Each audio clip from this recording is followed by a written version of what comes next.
नमस्कार दर्शक बंधु मु सरस्वती स्वागत करुच्ची मो चैनल को। आज मु बासंती दुर्गार महिमा और गारिमा विषय रे किसी विवरणी वर्णना करी।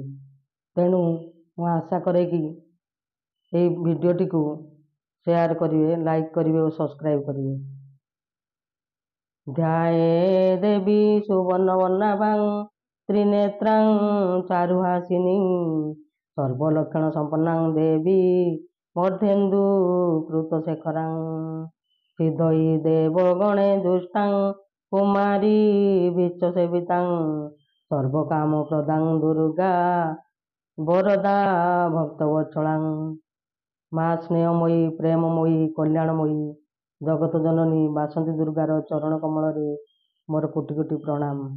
मार महिमा और गारिमा तो जिते वर्णना कले सरबनी, कहीं से अवर्णनीय अतुलनीय। माँ शक्तिर आधार, माँ सृष्टिर मूलधार, माँ बिना सृष्टि असंभव। माँ स्वर्गादपि गरियसी, माँ जगतर सबुठारु बड़। माटी मोर केड़े सुंदर तापरी केई नाई। माटी मोर केड़े निजर तापरी किए काई। माटी मोर केड़े सुंदर तापरी केई नाई। माटी मोर केड़े निजर तापरी किए काई। मार कूल सरग परी, मार कूल सरग परी से जे अमृतमयी। माटी मोर केड़े सुंदर तापरी केई नाई। मार सबु अवतार ठारू ए दुर्गा अवतारटी महान अवतार, कहीं से महायोद्धा आउ महा अत्याचारी महिषासुर को बध करथिला। तेणु से जुगे जुगे वंदनिया पूजनिया सबु क्षेत्र में पूजा पाउछि। दर्शक बंधु समस्ते जानती जे महिषासुर महा अत्याचारी और महा दुराचारी, किंतु तार से कदर्य हृदय भितर एमती एक मातृभाव भक्ति जाग्रत होता जे जहाँ को जानिले आपण मैंने आचंबित हेबे। जतेबेले माँ दुर्गा महिषासुर सहित युद्ध करने को जाइतिले, सेतेबेले प्रथमे महिषासुर माँ को देखी राणी करियो बोली भाबिथिला, एवं जेतेबेले देखिला माँ को सौंदर्य रूपर आलोक आभा आखि झलसाउची, से आउ बेसी समय चाहि पारिलानी। तार दृष्टि धीरे धीरे मलिन होबाक लागिला। आउ तापरे देखिला माँ को अस्त्र रे तार मुख्य सेनापति शिखुर मुंड कटी भूमि रे पड़िला। महिषासुर प्रमाद गणिला।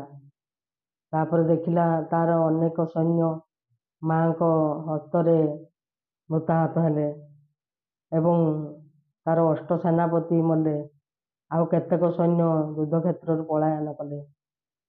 ए सब देखि सारिया परे महिषासुर छाती प्रकंपित हैला, श्वास घन घन चलिला, तार मति विचलित हैला, अधर कंपिला। देखिला जे माँ कर प्रचंड रूप आउ 10 भुजरे बुध, ए सब देखि सारिया परे महिषासुर भाविला ये कि सही आद्याशक्ति जे कि जे माता की मते वर देवा छल दारुण अभिशाप देते, ये कि सही नारी जार अस्त्राघात मोर मृत्यु हेब। तेबे कौन मोर मृत्यु बेल पाखे आसिलानी। तेबे कि अंतिम काल हेला उपगत, मुक्तिर समय एबे होइछि आगत। सत्य जेबे माता हसे पुत्रर निधन, ताहा जेबे होइथाए विधिर विधान। किंपा चिंता मु करिबी प्राण भय करी, बिना रणे न मरिबी प्रतिज्ञा मोहरी। आगेई चालिला वीर ସମ୍ମୁଖେ ନାରୀର କିଏ ତୁମେ ମାୟାବିନୀ କୁହ ହେ ସତ୍ୱର। ମହିଷାସୁର କହିଲା, କିଏ ତୁମେ ମାୟାବିନୀ ନାରୀ, ମୋତେ ସତ୍ୟ କରି କୁହ। ତୁମେ କି ସେହି ମାତା ଯାହାର ଅସ୍ତ୍ରାଘାତରେ ମୋର ତନୁ ତ୍ୟାଗ ହେବ? ବିକଟାଳ ହସ ହସିଲେ ମାତା ଦଶଭୁଜା। କହିଲେ, ଯାହା କହିଲ ସତ୍ୟ ଅଟେ ହେ ଦାନବ ରାଜା। ମହିଷା କହିଲା, ତାହା ଯଦି ସତ୍ୟ ତେବେ ମୋତେ ହତ୍ୟା କର ଏହି ଯୁଦ୍ଧରେ। ମାତା କହିଲେ, ବତ୍ସ, ନିଶ୍ଚୟ ଏହି ଆଶା ମୁଁ କରିବି ପୂରଣ। ତେବେ ତୁ ଅସ୍ତ୍ର ଧରି ଆଗେଇ ଆସ ସମ୍ମୁଖେ ମୋର। ମହିଷାସୁର ଅସ୍ତ୍ର ଧରି ମାଆଙ୍କ ସମ୍ମୁଖକୁ ଆଗେଇ ଚାଲିଲା ଏବଂ କହିଲା, ମାତା ପୁତ୍ରଙ୍କର ଯୁଦ୍ଧ ଦେବତାମାନେ ଦେଖନ୍ତୁ। ଘମାଘୋଟ ଯୁଦ୍ଧ ଲାଗିଗଲା। ଚାହୁଁ ଚାହୁଁ 7 ଦିନ 7 ରାତି ବିତିଗଲା। ବାଣ ଧୂଆଁରେ ଚାରିଆଡ଼େ ଅନ୍ଧକାର ଦିଶିଲା। ସୂର୍ଯ୍ୟ ଲୁଚିଗଲେ। ମା କ'ଣ କରିବେ ବଡ଼ ଚିନ୍ତାରେ ପଡ଼ିଗଲେ। ଠିକ୍ ସେହି ସମୟରେ ଆକାଶରୁ ଶୂନ୍ୟବାଣୀ ହେଲା ଯେ ବିବସ୍ତ୍ରା ନ ହେବା ଯାଏଁ ମହିଷାସୁର ମରିପାରିବନି। ଆଉ ଯେତେବେଳେ ମହିଷାସୁର ଦେଖିଲା ମାଆଙ୍କର ବିବସ୍ତ୍ରା ରୂପ, ସ୍ତବ୍ଧ ହେଲା। କହିଲା, ଏ କି ରୂପ ତୋର ଜନନୀ? ତୋର ଏହି ରୂପ କ'ଣ ମୋତେ ଦେଖିବାକୁ ଥିଲା? ଶତଧିକ ମୋର ପୁତ୍ର ଜନ୍ମକୁ, ଶତଧିକ ମୋର ଜୀବନକୁ। ଆଉ ଏ ଯୁଦ୍ଧରେ ମୋର ନାହିଁ ପ୍ରୟୋଜନ। ଯେତେ ଶୀଘ୍ର ପାର ମୋତେ ଯମଦ୍ୱାରେ କର ହେ ପ୍ରେରଣ। ଏକଥା କହି ମହିଷା ରଥରୁ ତଳକୁ ଓହ୍ଲାଇ ଆସିଲା ଏବଂ ଅସ୍ତ୍ର ତ୍ୟାଗ କରି ଛିଡ଼ା ହେଲା। ଚାହୁଁ ଚାହୁଁ ମାଆଙ୍କର ତ୍ରିଶୂଳ ଯାଇ ମହିଷାସୁରର ବକ୍ଷ ବିନ୍ଧିଲା। ମହିଷା ସେହି ବକ୍ଷ ବିନ୍ଧା ଶରୀରରେ ଯନ୍ତ୍ରଣାରେ ଜର୍ଜରିତ ହୋଇ ଭକ୍ତି ଗଦଗଦ କଣ୍ଠରେ କହିଲା, ମା, ତୁମ ହାତରେ ମୋର ମୃତ୍ୟୁ, ସେଥିପାଇଁ ମୋର ଦୁଃଖ ନାହିଁ। କିନ୍ତୁ ଗୋଟିଏ ଅନୁରୋଧ କରିବି, ମୋର ରଖିବ ମା? ମା କହିଲେ, ପୁତ୍ର, ନିର୍ଭୟରେ ପ୍ରକାଶ କର କ'ଣ ତୁମର ଅଭିଳାଷ। ମୁଁ ନିଶ୍ଚୟ ଅଭିଳାଷ ପୂରଣ କରିବି।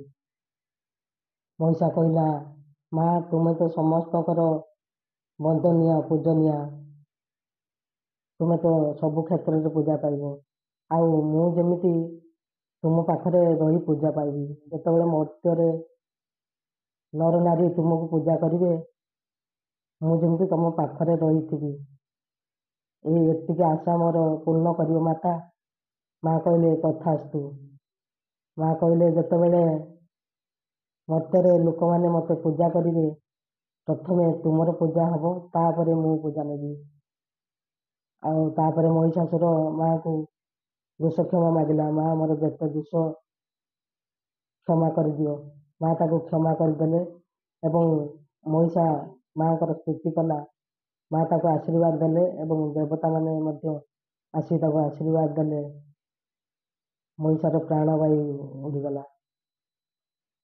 ତମସା ତିମିର ଘୋଟି ରହିଥିଲା ମୋର ଏ ଭାରତ ଦେଶେ। ଅନ୍ଧାର ନାଶି ଉଦୟ ହେଲ ଗଗନ ପ୍ରାନ୍ତେ ଶେଷେ। ତମସା ତିମିର ଘୋଟି ରହିଥିଲା ମୋର ଏ ଭାରତ ଦେଶେ। ଅନ୍ଧାର ନାଶି ଉଦୟ ହେଲ ଗଗନ ପ୍ରାନ୍ତେ ଶେଷେ। ତୁମରି ଆଲୋକେ, ତୁମରି ଆଭର ଉଷାର ଆଲୋକେ, ଦଶ ଦିଗ ଉଠୁ ହସି ସିଂହ ବାହିନୀ। ଶକ୍ତି ପ୍ରଦାୟିନୀ ମା, ଆସ ଅବତରି ଏ ଧରା ଧାମକୁ। ମାଗ ଶୁଣ ମାଗୁଣି ସିଂହ ବାହିନୀ। ଦର୍ଶକ ବନ୍ଧୁ, ଆଜି ମୁଁ ଭିଡ଼ିଓଟି ଏଇଠି ଶେଷ କରୁଛି। ପୁଣି ଦେଖା ହେବା ଅନ୍ୟ ଭିଡ଼ିଓରେ।